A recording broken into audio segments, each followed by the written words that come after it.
And we're live. Hello, everyone. Again, happy Wednesday to everyone out there, or happy Thursday in Australia. It's already Thursday. Hello, everyone. I'm so happy, so excited to see everyone here, everyone that is joining from many parts of the world to this show, your favorite show, Lights, Camera, On Air. I'm so happy to have you here. So excited for today's show. Welcome, everyone. Let us know in the comments where are you watching us from. Really curious to see what other territories we are covering or we are reaching with this series. Today I'm very excited. Just want to give you some context if this is your first time looking at this show, Lights, Camera, On Air. So Lights, Camera, On Air is a live show that we are producing here in Mexico City from Showcaser Media. And we are trying to build the conversation around these topics about like virtual events, media production, broadcasting. We know it's been very rough times in the last months, so we are trying to help and build a community of people that want to embrace the world of virtual events, just like this one. So we're trying to put some knowledge out there. So maybe if you are curious, this is going to be actually today's episode is going to be very good for you. Episode 8 is about embracing a new era of virtual events. As I was saying, there has not been a better time to embrace this era of virtual events. As you know, this pandemic has made people, businesses, and organizations turn their heads to virtual events as a way to keep things running. Yes. So for Showcaser Media, has been the same. We were not doing this until recent months. We were doing video production for some other companies, organizations creating videos, but because of the pandemic, we started to embrace this world of virtual events. So today's show is going to be about that. I want to welcome, I want to introduce you to the team that is helping me and making this show happen virtually, YouTube. So first, I would like to introduce myself. My name is Omar Diaz. I'm the head of production and founder of Showcaser Media. I'm also the host of this show. So this is episode number 8. We are almost there to the end of this season. And we also have Jorge and Pablo backstage. They are helping us with master control, the audio engineering of this show. There's a lot of things happening to make this event go live. So yes, hello everyone out there. We also have two special people, Danny and Anapau. I don't know what happens to me. Danny and Anapau, they are helping us remotely from the north of Mexico in Monterrey. They are the members of our design team and the marketing team. They are helping us huge to position this event, position this show, position our brand to like social media, and they're also helping us build the community in the YouTube stream. So if you have any comments or any questions about the show, about today's speakers, about today's topic, make sure to write those questions down so that Danny and Ana Pau can bring those questions to me and we can just ask them through the show. So if this is your first time looking at this show, this is episode 8, so that means we have 7 previous great episodes available on our YouTube channel. We've been talking about content creation, about the business side of creativity, how to edit videos like a pro, brand affinity, storytelling. So there has been 7 very good episodes before this one. So if you haven't seen them, I want to invite you to go there and look at them. Very nice content, very nice episodes with huge things that you can learn. And if you haven't subscribed to the channel, that's the red button there, so make sure to subscribe. We already hit the first milestone of 100 subscribers. That's a very good thing. But yeah, just subscribe and you will find more information or like more content from this topic that we are very passionate about. So subscribe. Good. So today I'm very excited because I'm having two very special guests. You can see them on screen. Their names are Noelle and Torben. So just a view, before the conversation, we're going to be talking about virtual events. So a few months ago, there was this event called Global Leadership Day 2020.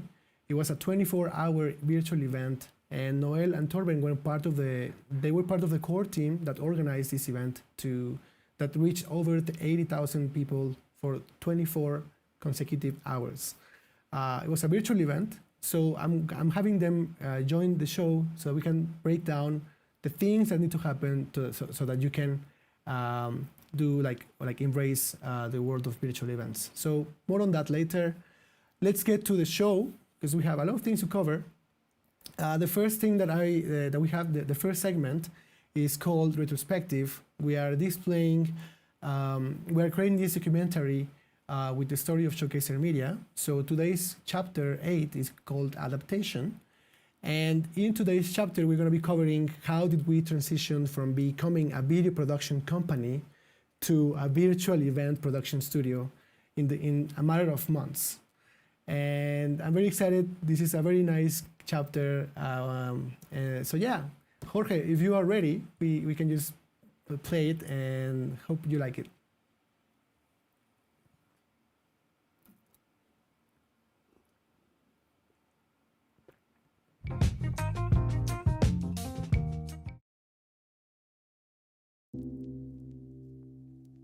March 2020. The world starts facing one of its greatest challenges in the history of humanity.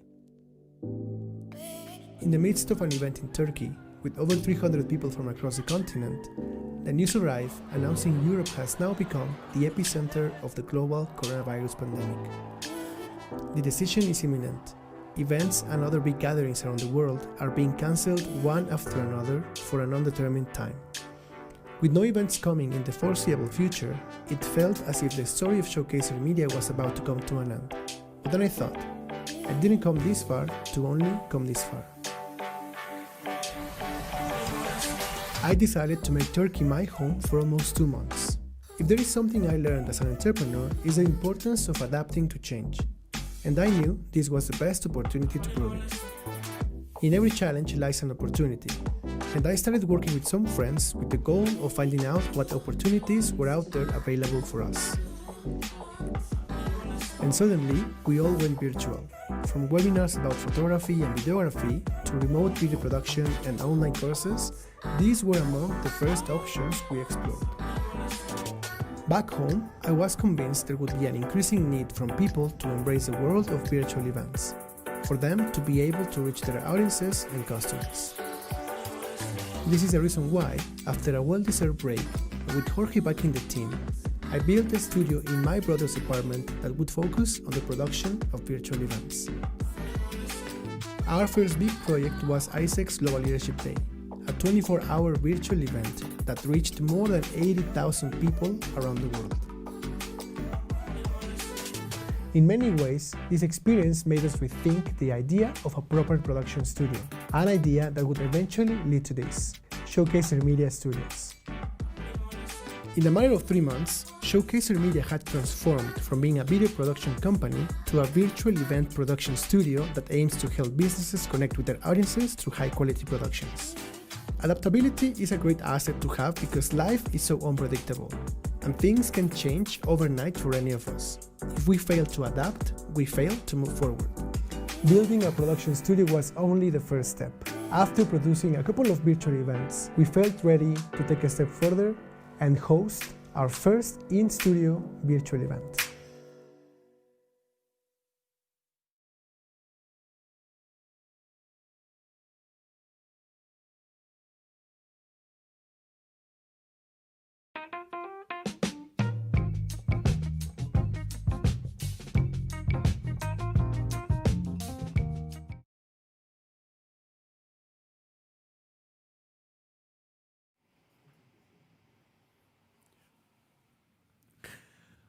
Hello again. So that was chapter number 8, adaptation.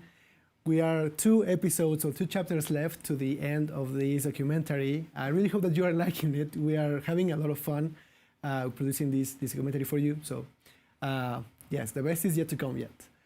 Oh, yeah. Anyway, so now we are coming to the next section, which is called Let's Get Hacky. This is a space where we provide some of the hacks, some of the main learnings we've had throughout this experience. So today I want to cover the aspect of virtual events, as you know. So virtual events are everywhere. And I'm pretty sure that people in the audience right now has been joining a lot of virtual events. Because of the pandemic, we are not able to join in-person events. So we are constantly moving from virtual event or virtual call or whatever it is. So yeah, people have been constantly learning on how to embrace this world of virtual events. So because of that, we want to give you the 5 hacks to set yourself up for live streaming success. So I have here some hacks with some very interesting points that I think you are gonna find very useful. So the first one is define the objectives of your virtual event, right? So once you decided to create your first virtual event, these are the things that I wanna encourage you to start with first. First, build an agenda that has a very clear idea of what you want that event to cover. Of course, you need to have a very clear idea on what your budget is going to be for the event.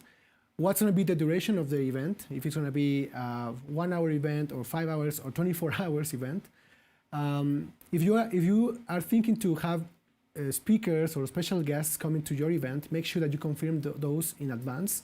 And I'm talking about like weeks or even months before, so that they can actually, if this is very busy people, make sure that they can book the right time for you. And also make sure that you have a proper marketing plan for the event. So how are you going to make sure that people are actually coming to your event, or how do you want to position the event so that people know more about it? The second point is define your timeline and what's your task allocation. If you have a team, make sure that the tasks are very well allocated so that everyone has a responsibility. So great virtual events require proper planning. So you need to map out what's going to be happening before the event, during the event, and after the event. We call those parts the pre-production part of the event, the production, what's happening during the event, and then the post-production, what happens next. Yes, so once you mapped out, it's going to be more useful for you to know what happens in every stage of this event. The next one is, I think it's very important, the streaming setup. So technology can either make or break your virtual event. So here we are giving you some of the things or the tools we use to run virtual events. So first, define your channel. If you're going to stream over Facebook or YouTube or Twitch or many other streaming platforms are out there available for you. If you are thinking to stream to like multi-platforms, you need to make sure that you have the right license, the right platform. In this case, we're using Restream as our multi-streaming platform. You also need a streaming software, which in this case, it's OBS, the platform that we use to stream all our events. If you are bringing in people to your event, virtual event, also you need to have the right license for your video conference platform. In this case, we're using Zoom or StreamVoodoo as our main video conferencing platforms.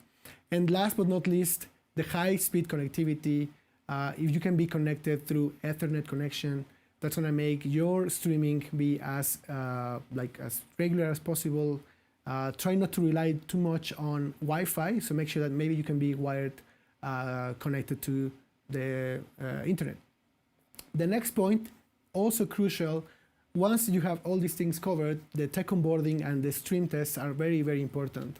So you need to align the logistics with every person that is involved in your event. So in this case, if you have speakers coming in, if you have guests, or if you have hosts, make sure that they know exactly how to use the platform, when should they log in, or when should they connect, so that things are working perfect during the event.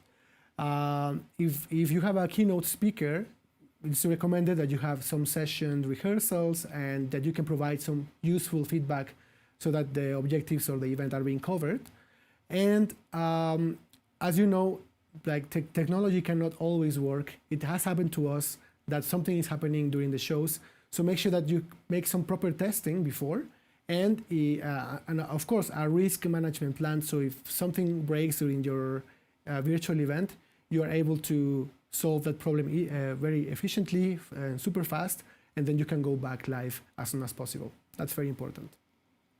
The last one is it's showtime. So what happens during the show?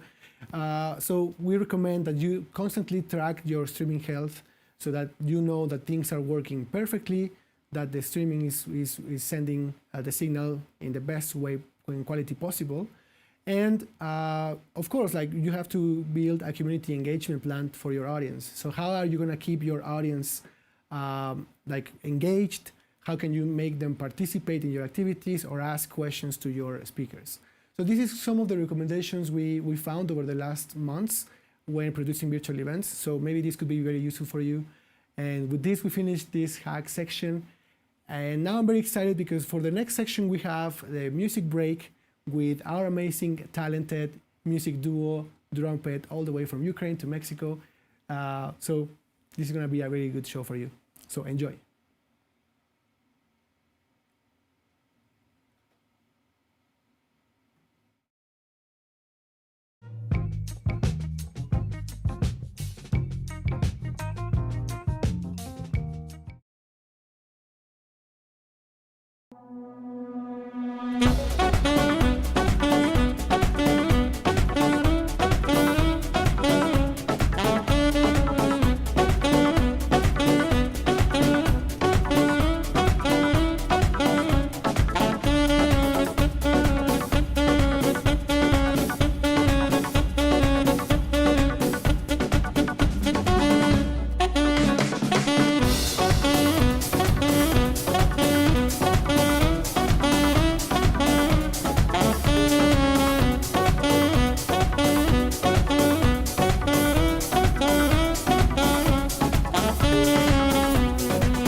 So welcome back again. Thank you very much to Drumpet, Julia and Alex. Thank you very much for that amazing performance.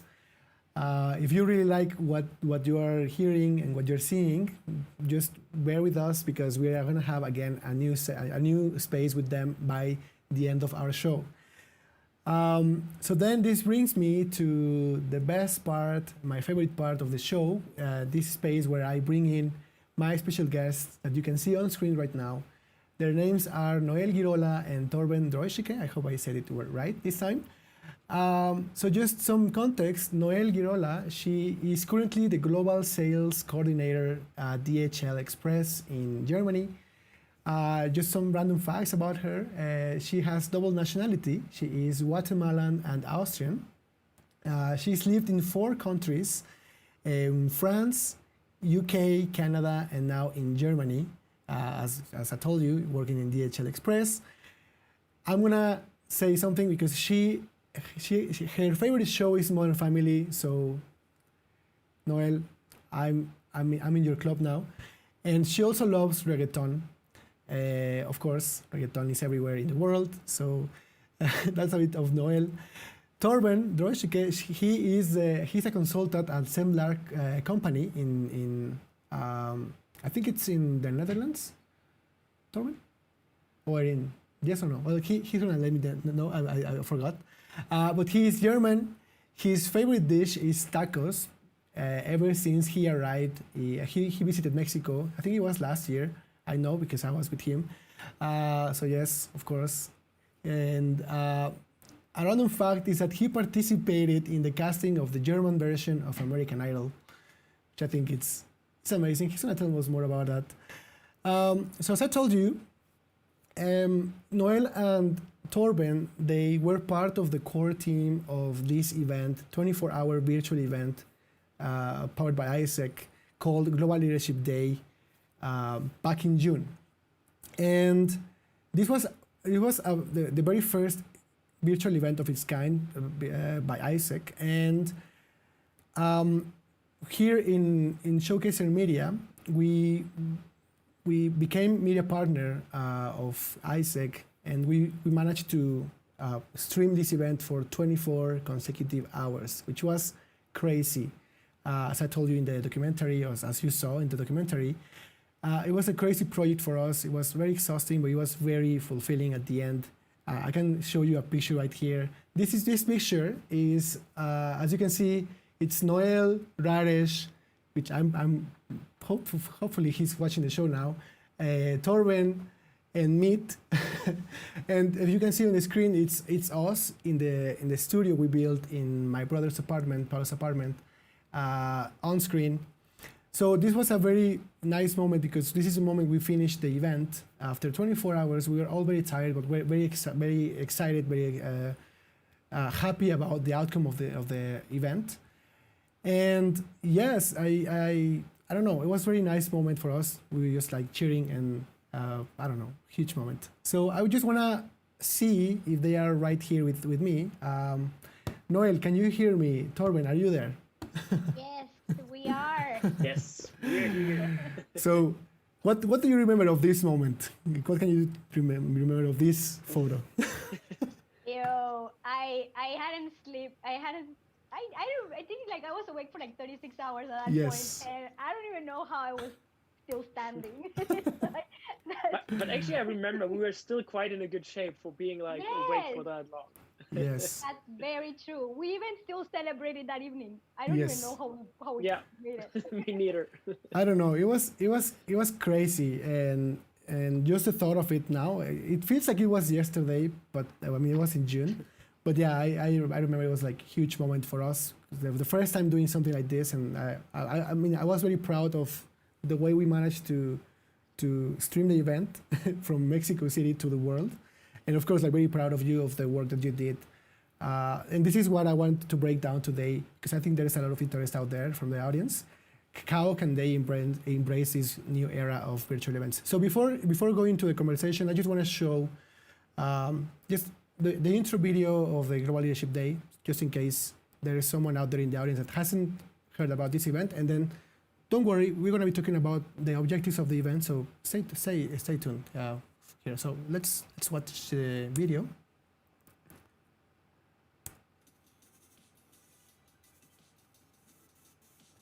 Oh.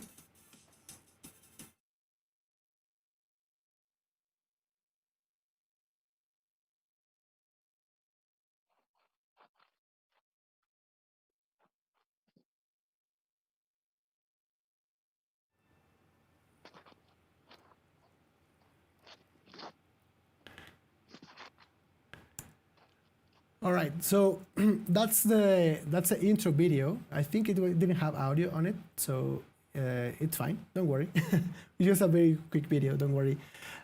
So that was the intro video of this event, 24-hour virtual event. It sounds crazy. So I want to start with you, Torben, for this. I want to know. I mean, you were the project head of this project at this event, Global Leadership Day. And I want to hear from you. What was the idea behind an event of this magnitude? If you can tell me a bit the context of what were you thinking back in the day, and why do you think it was a very good idea?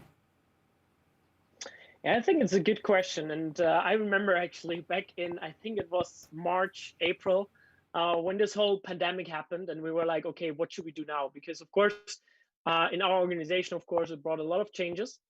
And we were like, hey, how can we not? And I actually remember I went to a call with a couple of C-level executives from one of our partners. They invited us. And I was like, the CEO was saying, never waste a crisis. And I think that was also kind of the moment we were like, hey, how can we use this crisis to actually make something that we never did before? And maybe we wouldn't even have the resources, but of course, because the crisis changed a lot, we were actually able to do something new. And that's where we came up with like, hey, how can we maybe leverage the capacities that we have, especially in our organization, AIESEC. We have a lot of alumni around the globe. We have a lot of connections also with our partner organizations. And we're also kind of having knowledge into how to organize an event. But I also remember that even though we were like, experienced with like organizing an event normally physically, we didn't have the experience with doing it virtually. But I think that was also the moment where we're like, hey, let's try it out. Let's see how that works. And also, of course, and I remember like in the beginning, we were like just checking, hey, how will this whole event will look like? Of course, there were a couple of ideas came up. But I remember that of the one things that we saw was that no one was traveling. And I think that was the big opportunity that we saw, because when no one is traveling and no one is just being at home, there's on other people's agenda, of course, there's really important things, but on the other side, there's also new space that people have, especially busy people, because they are normally booked for other events, and all of those events were canceled. And we were like, hey, that might be an opportunity to get to these people and making sure that we actually get that time, that we can interact with them, and making sure that we build an event where we can connect those C-level people, which are normally super busy and normally hard to approach, and especially in a physical event, hard to get actually to you. And how can we use those people through actually virtual channels, and how can we connect them with youth? And I think that was how we came up with this crazy idea. And I remember in the beginning, we were really like, are we going to do this? And how will that look like? Because of course the plan were really, really big. But yeah, somehow it worked out, and therefore it was pretty exciting and pretty awesome experience, I would say. This is like breaking down the objectives, the expectations, a lot of things that you took notes and how to build this event. So yeah, pretty intense, and I can see a lot of work in that. Especially in the beginning, there was still a lot of brainstorming, and then yeah, it worked out somehow. Okay, thank you.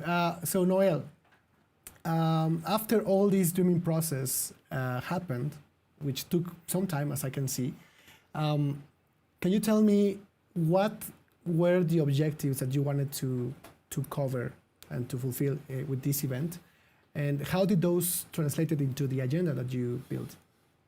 Yes, of course. So I actually joined in a little bit later into the project team. So actually, like Torben, Radesh, and Meet, who were kind of like the original team, let's say, they really did all the part of the brainstorming, and I came in more into like really how do we implement it and execute it and make it look into a really nice agenda. Let's put it that way. But yeah, so like one of the things is that we wanted to make sure that anywhere anyone anywhere can really join this and experience this event. So that's why we said, okay, one of the criteria is that the event needs to be 100% virtual. But also under that same scope of making it accessible to anyone and anywhere, we wanted to make sure that we cover all time zones, meaning that someone in Australia can still join the event in decent times and not having to be experiencing a keynote or a workshop at 2 a.m. in the morning. And that's why we decided to make the conference in 4 different time zones, meaning that we would also have 4 different agenda blocks.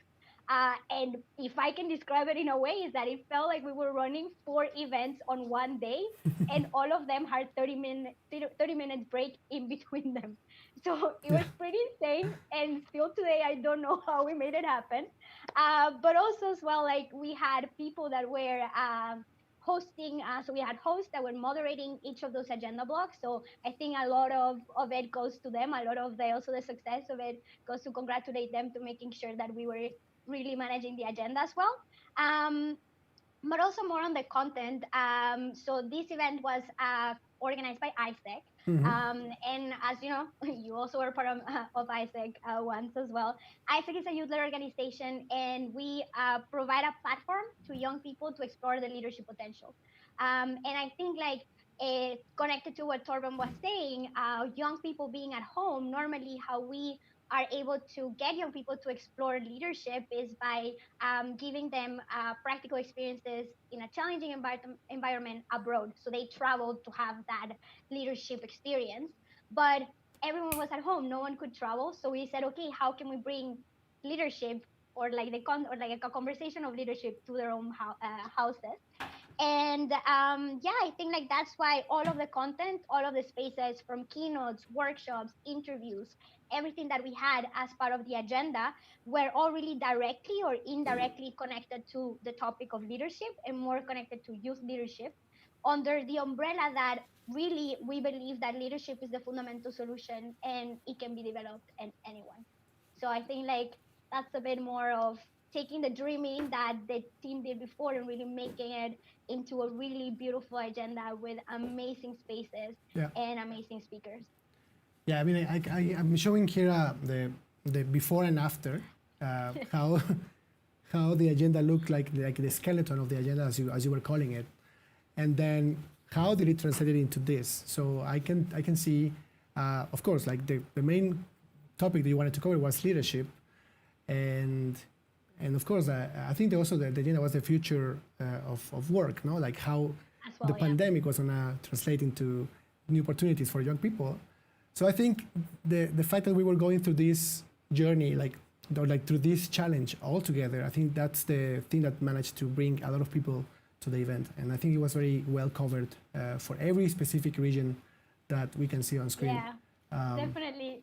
And if you see the skeleton is scary, that very first picture that you all saw, it's like, oh my God, this is never going to happen.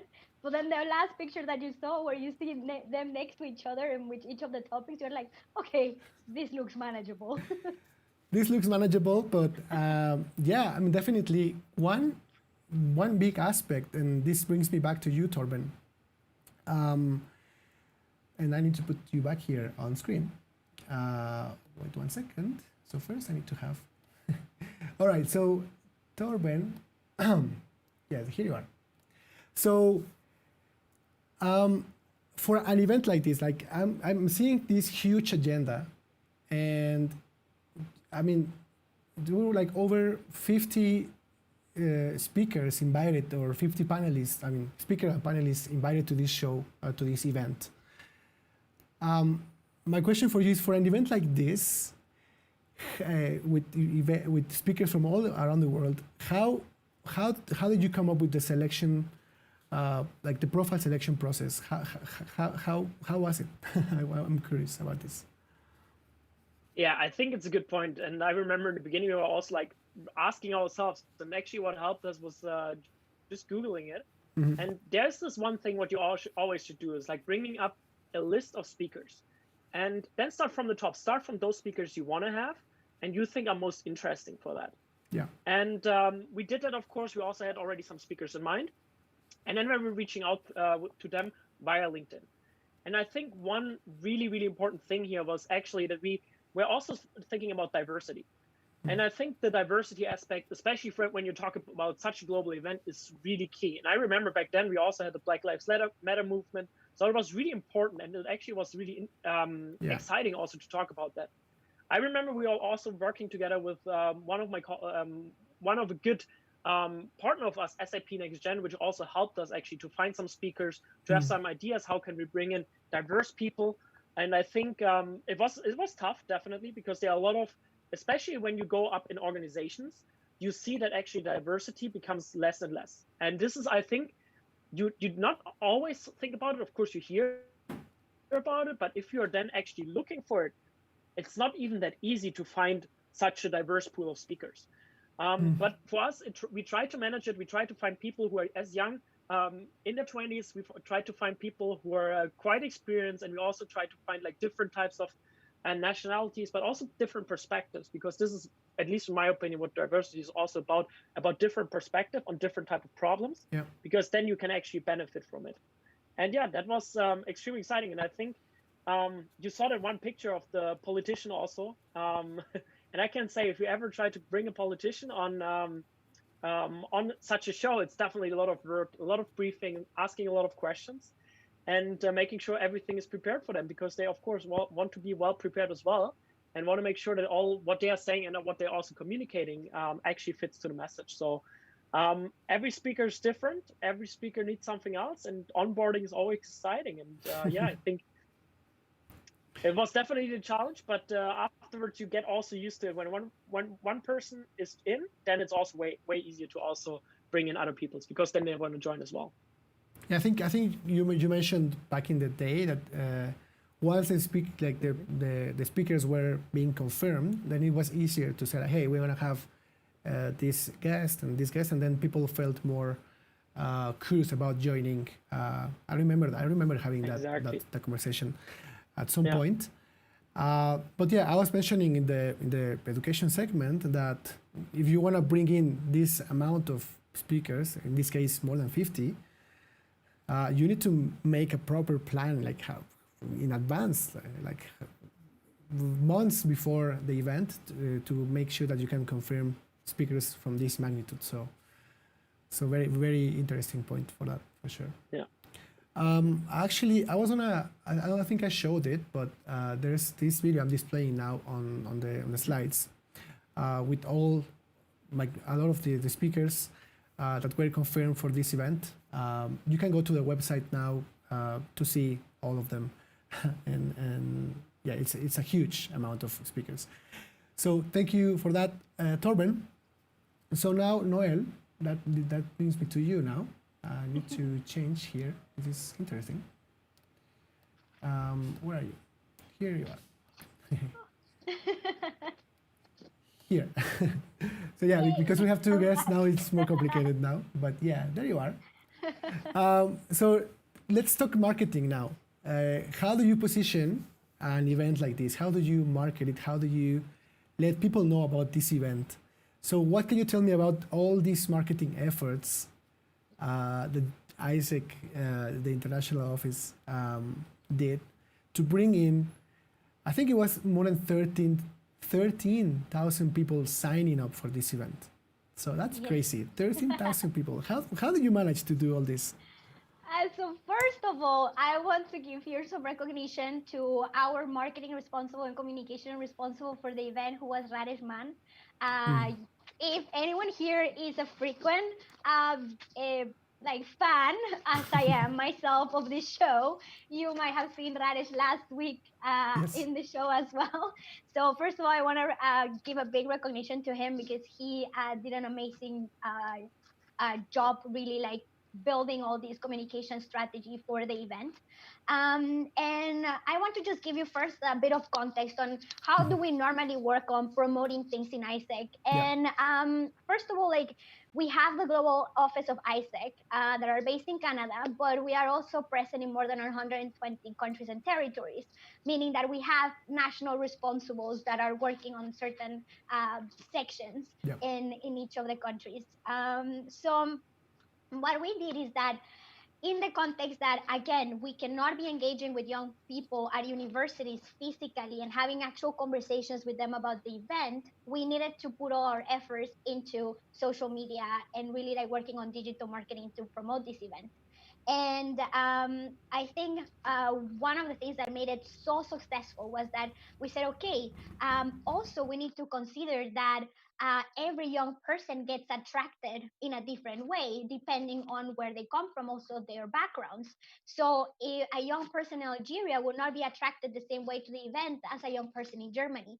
So therefore, what we did is that we created a framework of the campaign from the global office, and we gave them guidelines on how they could customize it for their audiences. So all the national marketing responsibles that joining into the campaign had all this framework that they could use to downscale it and really making sure that they could engage the young people in their countries and territories the best way possible. And I think like this is what made it so successful, because we also really leverage on the members and the volunteers that spend hours working for AIESEC as well in the campaign. And I also want to recognize them as well for all the efforts that they put into making that happen. And that was from the digital marketing perspective, but we also worked a lot on really engaging the speakers. Because it was not only a thing of having the speaker coming and having their keynote, their interview, hosting their workshop, but we also had a whole like pre-engagement before with them. We created these beautiful like marketing materials so they could share on their personal channels as well about the event. But we also leverage on partnerships. So from my perspective, I was working as the global head of public relations in AIESEC, and I was engaging a lot other like-minded organizations that we're working with to disseminate and really like pass on the message among their networks and all the people that they engage in their networks as well about Global Leadership Day. So it was an effort for many perspectives. If you want to work and really get 13,000 young people to join an event like this, or 20, 50, whatever, it's not a thing of only focusing on digital marketing, but really leveraging in all aspects, public relations, partnerships, and also marketing perspective. Yeah, I was very impressed. Definitely, I could see it everywhere, and it tells me of how well prepared the marketing plan was. And I was also talking about this during the education segment. If you want people to come into your event or hear more about it, then there needs to be a whole strategy for it. So you had a website for it. You had the social media channels that were aligned into this messaging. You also had some, I think, press releases before the event. Yes. And also on LinkedIn, I think it was very, very strong that the guests that you were inviting, they were sharing, they were inviting. So it was everywhere, and I was very impressed. And I think this is the result of 13,000 people is because of all this plan that was brilliantly executed. I was very impressed. So congratulations. Yeah, I think if I can add just one thing, I think important is the synergies, because you will not have one person being in charge of marketing, public relations, partnerships, and everything. I think also what works so well is that we were synergizing between each other in the core team in such an incredible way, like with Torben and me for engaging the partners, myself from a public relations side, and then Radesh from the marketing perspective, and then also our national offices, which we had around 80 that were engaging in the campaign. So all of them also needed to be engaged. That was incredible. All right, thank you, Noelle. That brings me back to you, Torben. Where are you? Oh, you're here. Spotlight, yeah. So, okay, now we talk about preparation, marketing plan. So as we are heading to the event, you were talking about a bit of the onboarding to the speakers. I want to ask you how that process looks like. How do you onboard more than 50 speakers from different countries, different time zones? How do you manage all this? Yeah, I think it's a good point. And I mean, Omar, you might also remember there were a lot of meetings and a lot of calls. And I think most importantly for us was like we had different type of engagements. And I think that's always also important when you plan out what do you need to do and how much effort it takes. Because what we had keynotes. Keynotes are pretty straightforward. People have their slide deck. Most often, especially high level people, they are also experienced in it. So just important to really, hey, know what are they talking about? Does the topic fit? Then secondly, we also had one-on-one interviews, which was more than like, hey, having a conversation, having also some questions from the audience, preparing some questions, briefing the person who is then also interviewing that person. But of course, it's not such a big deal yet. And then it becomes more and more also with the intensity. Then when we're talking about the workshop, you need to make sure that things are aligned, that things make sense also. And then which type of platform are you using? We did everything about Zoom.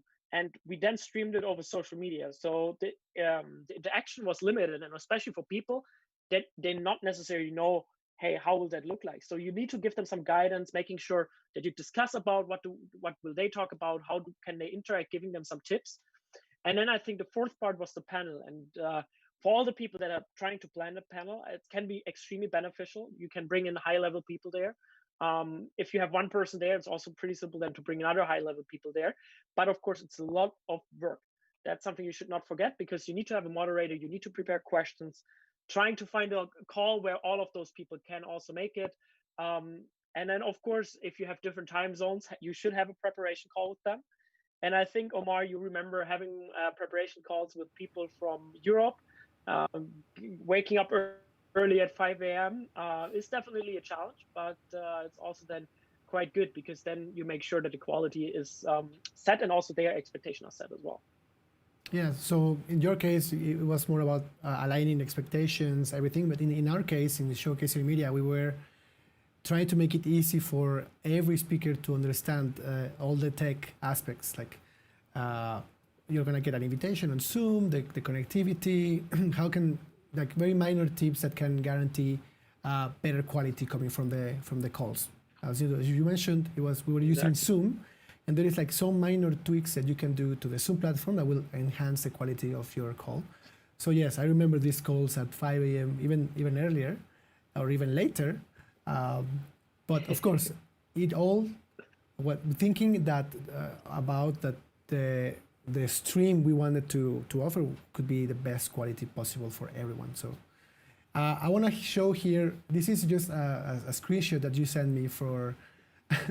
To display to show how busy your calendar looked like in all these preparation calls with different people, and even some of these calls were like overlapping, so we had to manage who takes who and who takes what. So yeah, very intense weeks in the preparation. So definitely, and I think most importantly, like keep your calendar updated. And especially also keep the calendar from the people that you invite updated, like blocking them some time beforehand, always also welcome for them, because apparently no one came too late. And I think that's a big accomplishment if you look back. Yes. Because again, like they are all quite busy. Yeah, quite busy. And also, looking at the agenda, there was no time to waste. So we need to make sure that people were just coming in, leaving the room, coming in, leaving the room. So, well, I don't know. I feel just remember these things. It's just crazy.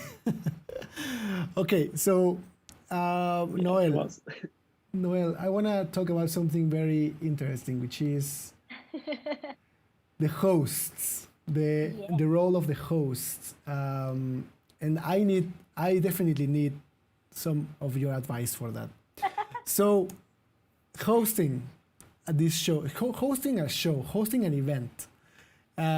So for GLD, for Global Leadership Day, we had 4 different time zones covered, no? So which means 4 different hosts for every time zone, and 6 hours as host sounds like crazy. So I wanna know everything about how do you prepare, what are the tips and tricks, And you were also part of the host. You were also a host Yes. for a time zone. So I want to hear everything. I want to take some notes because I want to become better at hosting shows. Tell me everything about the role also of a host. Definitely. When you just said, how did you manage to host for 6 hours? I just started having like flashbacks, and I was like, oh my god, oh my god, oh my god. Yeah, I just started to remember all of the feelings that I was going through 6 hours. So yeah, actually, like besides also working in the core team, I also took over one of the time zones in terms of moderating, and I was moderating for the Americas time zone, which honestly, like I think like oh my God, yes, of course. I'm sorry, Torben. Yes, for one of the things of this event, I probably love the most the hosting part of it from my perspective. Besides all the other work that we did, no, I'm kidding. But it is indeed one of the things that I enjoyed a lot. But when it came to the host, we had four, as you already mentioned, Omar, correctly. And one of the things that we wanted to make sure is that we are actually engaging AIESEC members or alumni of the organization. So some of the hosts were really close friends of mine, and also some that I knew from previous AIESEC experiences. And we worked together with Sumeda. She was in charge of the Central Asia agenda based in India. Then we had Omar Issa, who was in charge of the Middle East, and Africa agenda, and he was based in, I think he was in Stockholm at that point, in Sweden. Then we had Louise. She was in charge of East Asia and Oceania agenda based in Australia. So also, if you see there, we had all of the hosts somewhere else in the world, and they also needed to tune in through Zoom to this event. And it was if I'm trying like remembering everything, it was really amazing. So there was a lot of things like I if I think about it, for the guys, for my fellow hosts, it must have been so much more stressful because I had the advantage of being in charge of the agenda, being in charge of managing the agenda. So I knew the agenda by heart. I knew the concept of the event by heart. I knew what were the speakers. Some of them were partners that I have been working with for a year, so I really knew everything about them. But these guys put a lot of effort into that, into the preparation, because we had 2 days of preparation where we really, with the host, only went through everything. We reviewed agenda, objectives. You were there yourself, remember? Like we were going through everything, agenda, objectives of the event. We even gave them some history context of the whole event. How did we come up with it? We covered each session. So remember, we had four agenda blocks, each of them 6 hours. We covered each space of each agenda.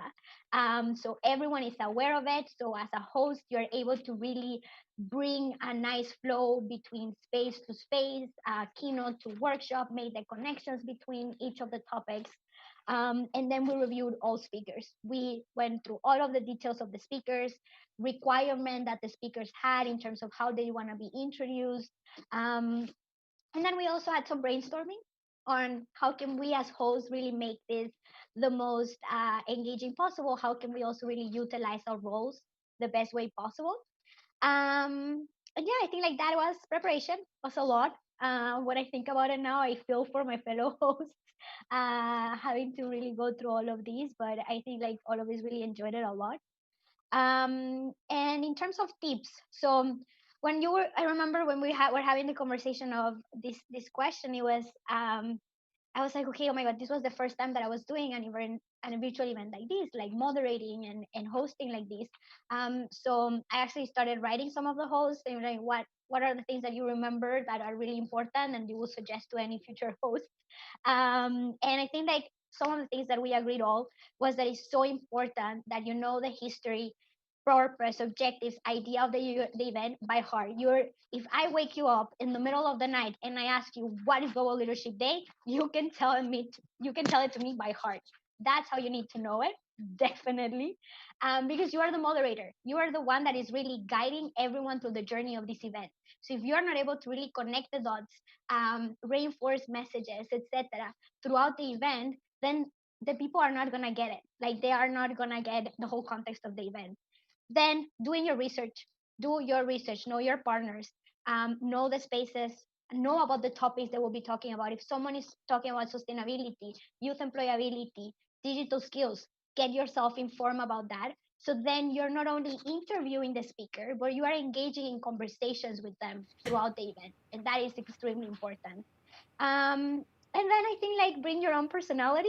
I'm a bit like outgoing. I'm a bit crazy sometimes, and I was asking questions sometimes, bringing in a little bit of like humor into it. And then I think the last one is staying calm. If you think about it, this is a new era of events. It's a new context in which we're working. It's a virtual context. We are depending of a lot of technical support to making these events happen. Mm. And glitches and issues, technical issues come, something we cannot control sometimes. And I think the best is that you stay calm, because if you stay calm as the face of that specific event, um, you're not going to transmit anything to the audience, and the audience is also going to just take it and embrace whatever is happening. So I think like those are the tips that I can say, and like just enjoy, just go with the flow, enjoy it. I think like you said it, 6 hours, it felt like for me like 1 hour, actually. Like I was enjoying it so much, it just felt like 1 hour. I can see Jorge right here, and Jorge was part of the team. He's like, no, no way. But yeah, I mean, these tips for host. I mean, me as a host of my own show, I can definitely relate to most of these points. And I know there's some of those I still need to work on, but definitely, yeah.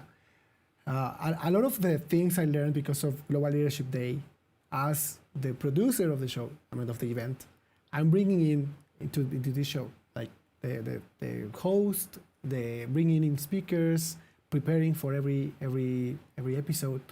So yeah, I can see a lot of things that I need to learn from here. But Well, you're doing it already so well. I am following every episode. thank you, and yeah, of course, like huge shout out to Luis, to Omar, to Sumeda, to Meet. I can see them here. I remember those amount of calls, and I here have a video. I'm just gonna put it in the background.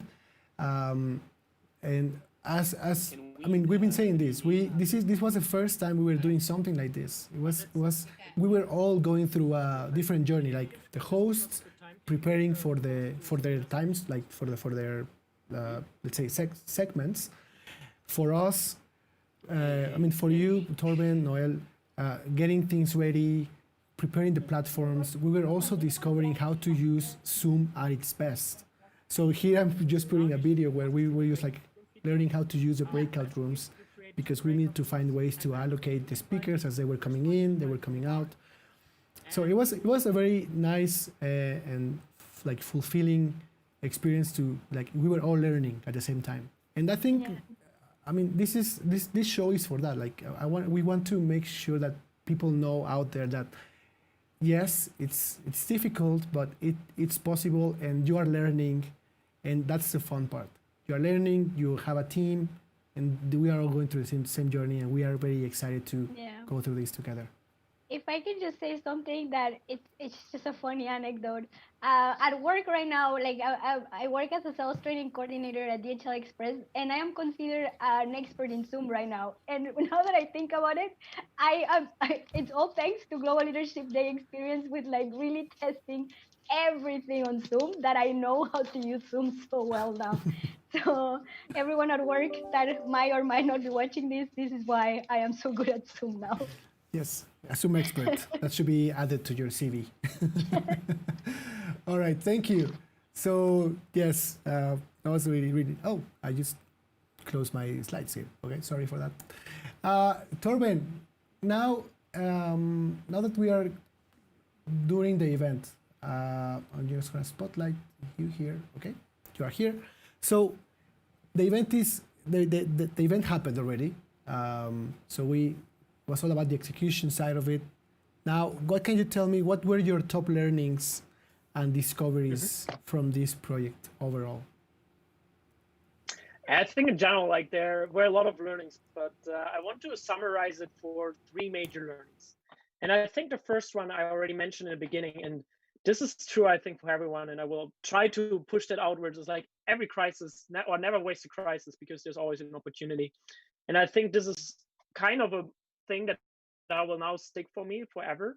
And always think, hey, how can you maybe those changing environments, how can you benefit from that? Because I think that's something we actually showed here, that it's possible.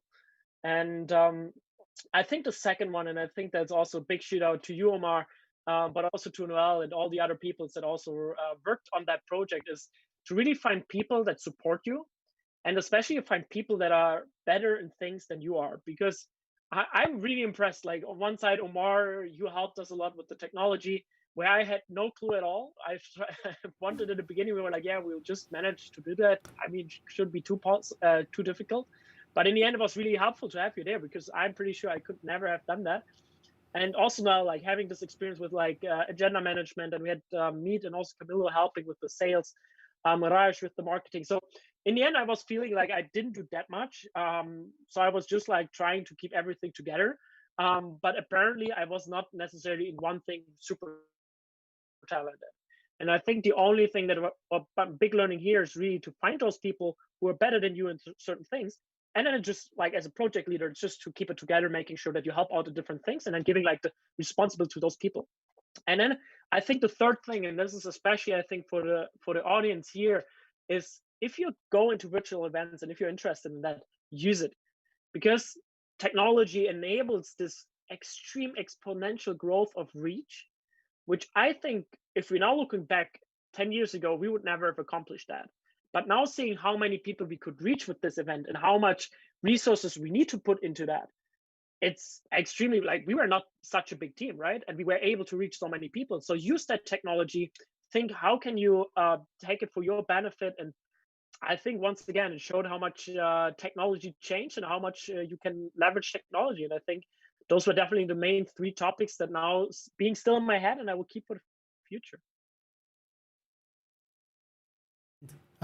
And I was mentioning this in the beginning of the show. There has never been a better time for people to embrace like going virtual. Because yes, as you mentioned, like before, it seemed so far away. Like technology was not there for us, was not available. We thought of these production studios, and like we thought that the only way for us to go live was by hiring a very expensive service or by going on TV. But now it's easier, and there's a lot of creators out there. A lot of like you can go to YouTube, and there is always someone live, no? So yeah, there's this new possibility to reach an audience, to grow your audience, and it's because of the technology that it's already available to us. And of course, as you were mentioning, find the support, whether if it's for marketing or for helping you set up the event. Just find that support, put those things together, and you are ready. You are ready, and it doesn't take too much for you to go live and to embrace this world of virtual events. Thank you for that, Torben. So as I need to bring you back here, Noelle. Yes, I need to switch every time. So Torben was mentioning something about the amount of people that we managed to reach. But can you tell me more about the main results of this project in terms of reach and engagement and some other things that you want to highlight? Yeah. First of all, like I think like when we talk about results and like really achievements of this event, if we think about a symbolical achievement of this event, was really like making this event happen in the first place with almost no issues. Actually, like did we have issues? I don't really remember.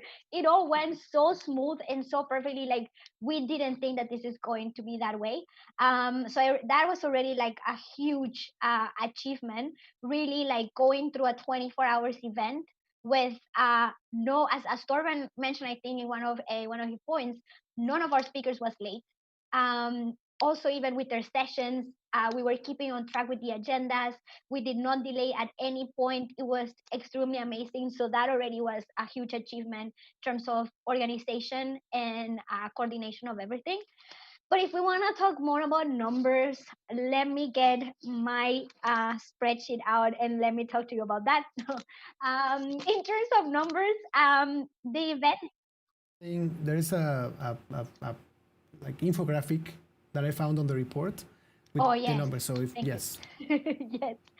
So I would then just like summarize it real quick. So the event was able to gather more than 80,000 viewers over 100 countries and territories, and it like over exceeded our target of 10,000 reach. That's like how many people we wanted to reach at the beginning. And this is why I'm telling you, like the symbolical like achievement and like of this was just really making it happen. It really like it's just happening because we really overachieved in general how many young people we wanted to engage. And if I think more about like a social media perspective, we like the event reached almost 500,000 young people, or like in general people across YouTube, Facebook, Twitter, LinkedIn, not even considering that we had so many people engaging on Instagram. So we were giving, as host, I remember giving the call to action, use hashtag Global Leadership Day and things like this during the event. And we had so many young people putting up stories, making posts.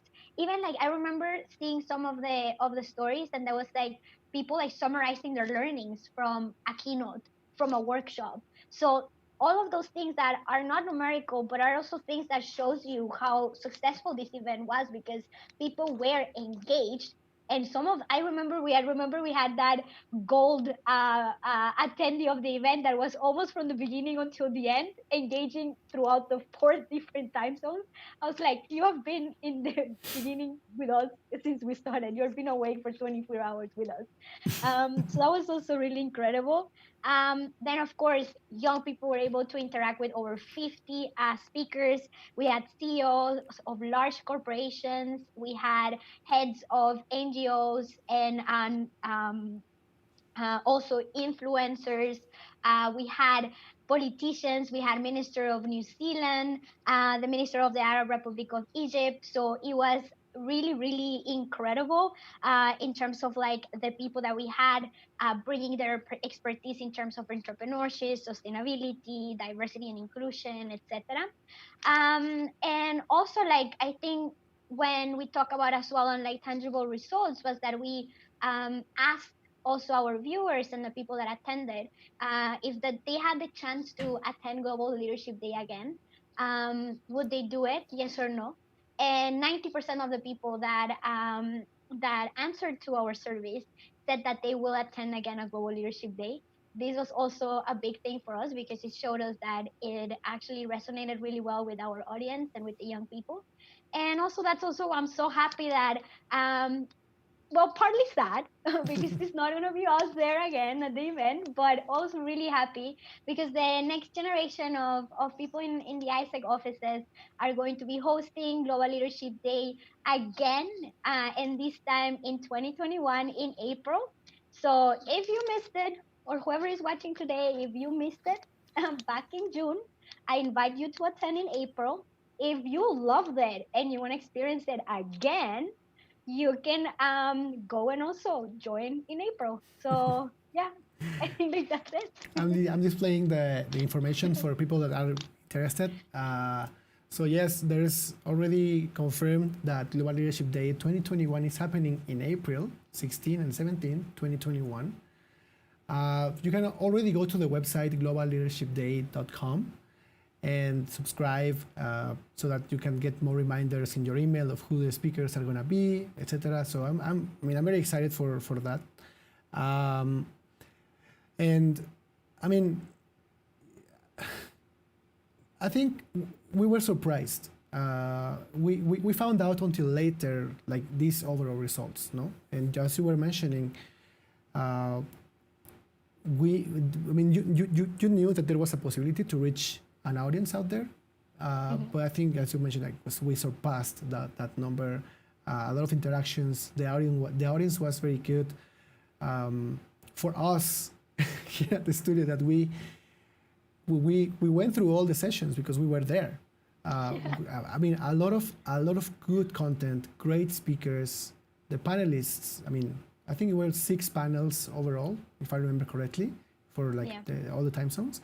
Like amazing conversations, great value. So if you haven't seen the 24 hours, it's a lot of content. So definitely you have to go and see those if you haven't seen them, because it's a lot of great content on leadership through the crisis, the future of work. A lot of great topics being covered. So definitely, if you haven't seen it, it's really good tips. Yeah. Also, you put also the effort with your team to really like edit the spaces properly afterwards. So actually on YouTube you can find a lot of the parts of the Global Leadership Day, and you made also the effort to section them per agenda block.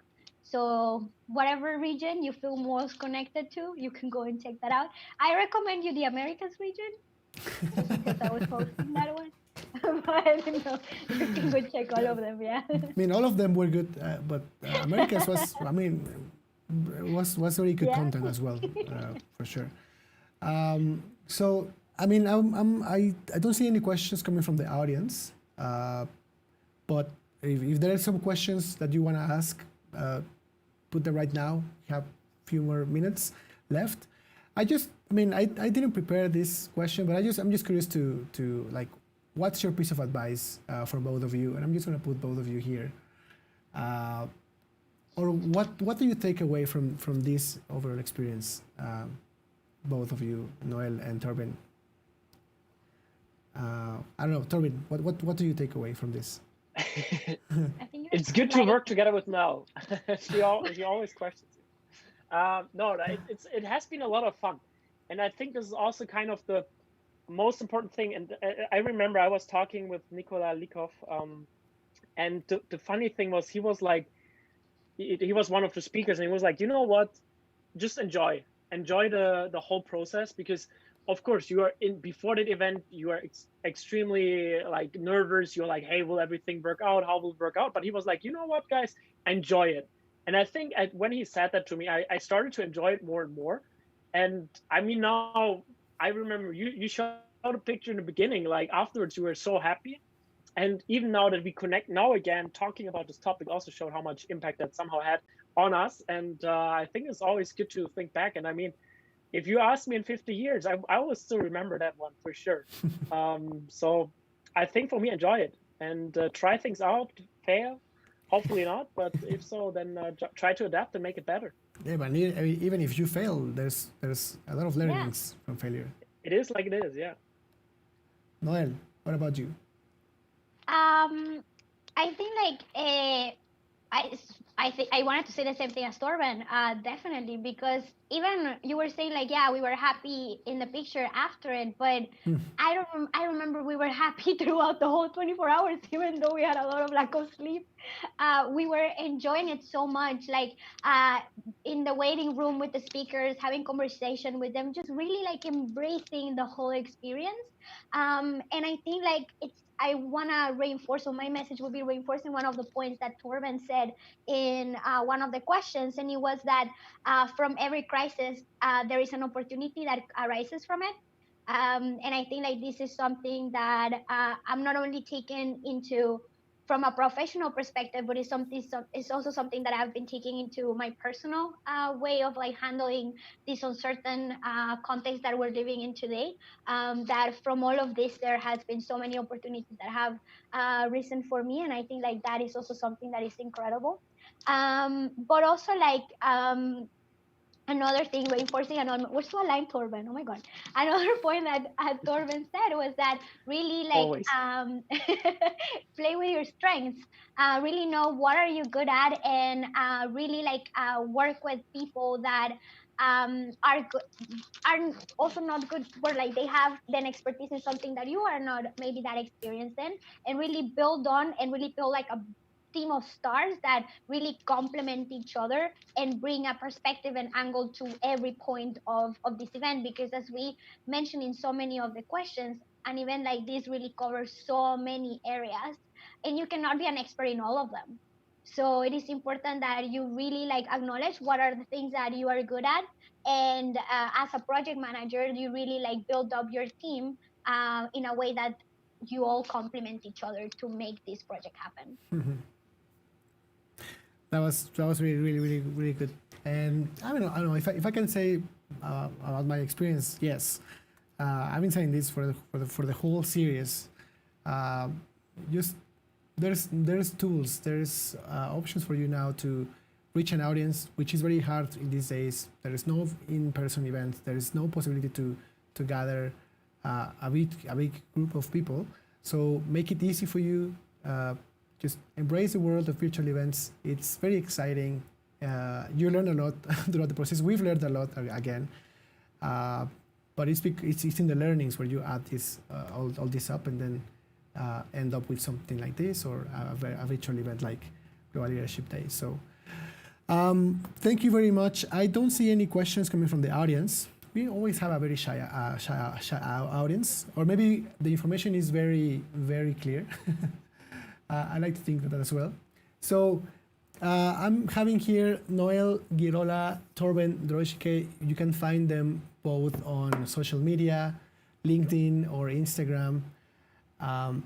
Definitely great people here. But of course, like a special shout out to the core team. I think it was Radesh, Mead. I think it was Franco was there as well. Franco was there also supporting. Noelle, Guirola, and Torben, my huge admiration for what you did, and thank you. I mean, of course, I thank you for considering us for supporting. But I was totally impressed by the idea. I was totally impressed by the speakers, the content, the format. My huge admiration for what you guys did. I think you are setting the milestone for new projects in the future, and definitely my huge admiration for you. Thank you very much for joining today. Thank you so much for having the us. invitation. Yeah, exactly. Me as a fan, I was so happy. I was like, yay! All right, thank you very much. So let's just go to the last segment of the show. Wow, what a great conversation. Oh my God, that was really great. By the way, I need to hide myself. Here, okay. So let's go to the takeaways, the last part of this show.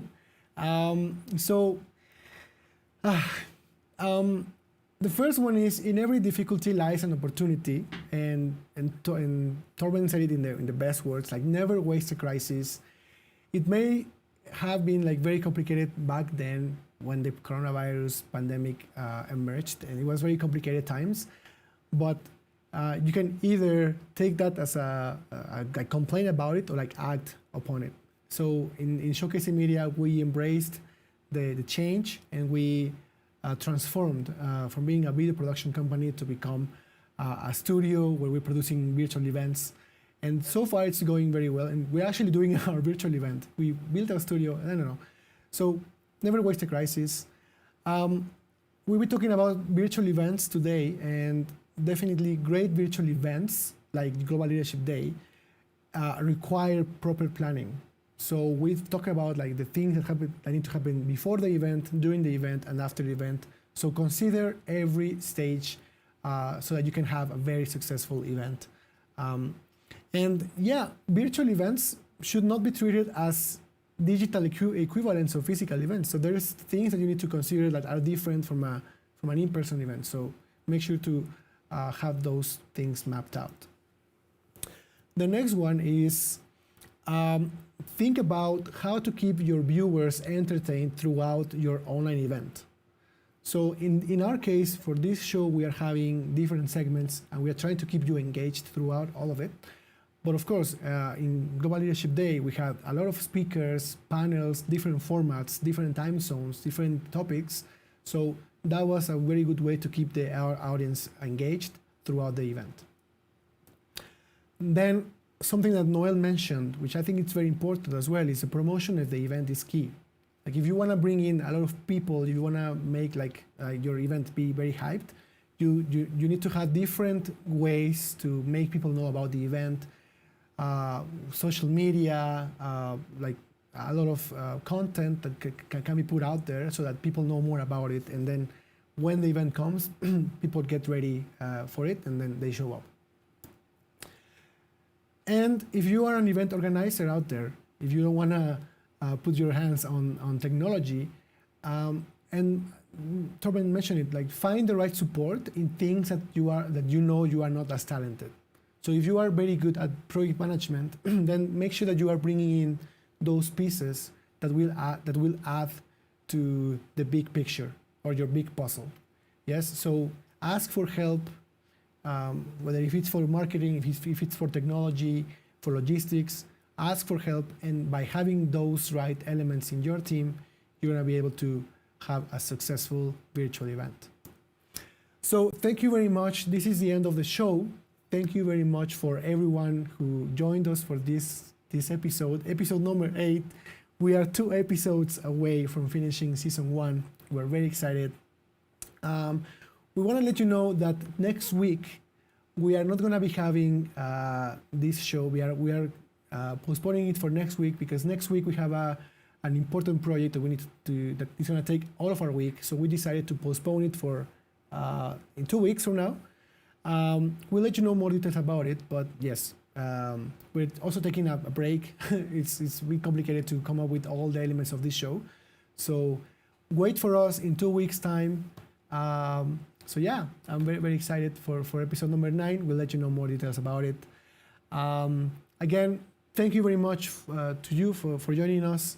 I want to appreciate my team, Jorge backstage, supporting us, Master Control, producing the event, making it available for people. Hi, goodbye. And also we have Danny and Ana Pau that helped us throughout the episode, throughout this series to promote the event. Thank you very much, Danny and Ana Pau. And last but not least, Noelle and Torben, thank you very much for accepting my invitation. It was a magnificent episode. I really loved it, every single part of it. Thank you very much. And to close this show, we have Drumpet rocking the house for us. So Julia and Alex, again, with their amazing talent, Drumpet music duo. If you haven't followed them on Instagram, make sure to find the username Drumpet Drumpet Official or Drumpet Official on Instagram. Amazing talent here from Ukraine to Mexico City. So thank you very much. See you in 2 weeks for episode number 9. Thank you very much for joining today. See you soon.